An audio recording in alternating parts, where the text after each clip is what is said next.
और एक हाथ में 2 रुपए का सिक्का हो, और अगर दोनों मेरे हाथ से गिर जाए, मुझे बताइए आवाज कौन करेगा, नोट या सिक्का?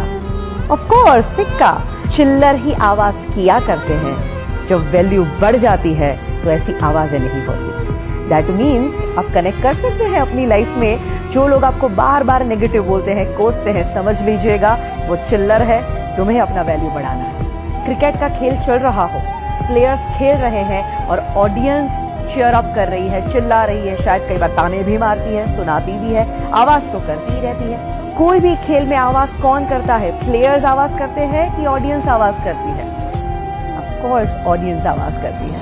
दैट मीन्स अगर आपकी जिंदगी में बहुत लोग आवाज करने लगे तो समझ लीजिएगा आप सच्चे खिलाड़ी हो, और वो अभी भी ऑडियंस ही है। एंड जब आपके अंदर ये एटीट्यूड आ जाएगा ना, आपको कोई रोक ही नहीं सकता। तो आज मैं आपको यही कहना चाहती हूँ कि दिल की आवाज जरूर सुनो, एंड ऑफ कोर्स एक एटीट्यूड अपनाओ जिसे हम कहते हैं नेवर गिव अप। जिंदगी में हार मानो ही नहीं। कितने सारे लोग हैं जिन्होंने इस एटीट्यूड को अपनाया और अपनी लाइफ को चेंज कर दिया। सबसे बड़ा एग्जाम्पल है Abraham Lincoln.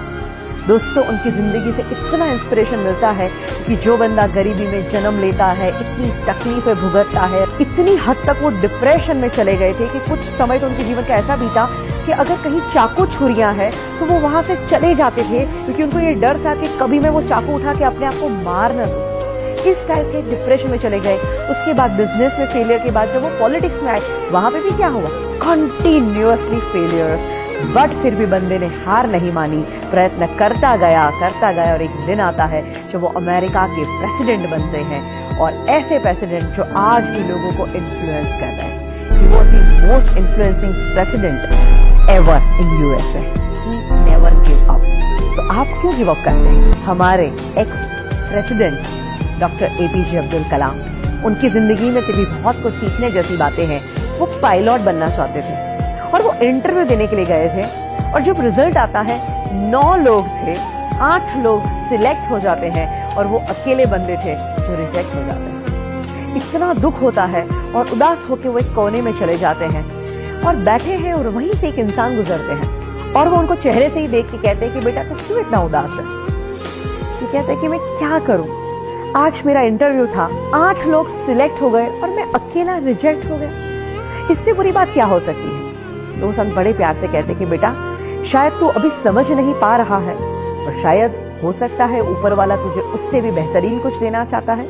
You never give up. ये सलाह उनके मन में बैठ गई और उन्होंने सोचा कि मुझे हार नहीं मानी। उन्हें प्रयत्न करना शुरू कर दिया, और बाकी जो हुआ वो तो इतिहास आप जानते ही हैं। बड़ी घटना घटी जब उन्होंने as a president supersonic plane में ट्रैवल किया, और जब वो लैंड करते हैं वहां पे ढेर सारे पायलट थे जो उनको सैल्यूट कर रहे थे, उनको सलामी दे रहे थे, उनके पद को जो रिस्पेक्ट देते हैं। और सारे पायलट जब उनको सैल्यूट करते हैं तब उन्हें याद आता है कि अगर उस दिन मैं पायलट बन गया होता तो शायद आज का दिन मुझे नहीं मिलता। दैट मीन्स उनके अंदर एटीट्यूड था नेवर गिव अप, और उसी एटीट्यूड ने उनको कहां से कहां पहुंचाया।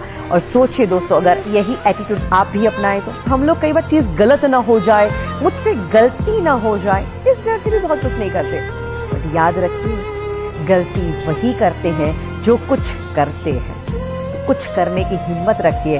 मेरे पास जब लोग सीखने को आते हैं, हम अपने सेमिनार लेते हैं, वर्कशॉप कंडक्ट करते हैं, और यही एटीट्यूड जब हम लोगों के अंदर जगाते हैं, हमने देखा है इतना ट्रांसफॉर्मेशन आता है। जिंदगी के वो माइनस फेज में चल रहे थे, और जब वो एटीट्यूड जिंदा हो जाता है और आज वो टॉप के शिखरों पे बैठे हुए हैं। Today is hard, tomorrow can be worst, but never give up, because the day after tomorrow will be the sunshine.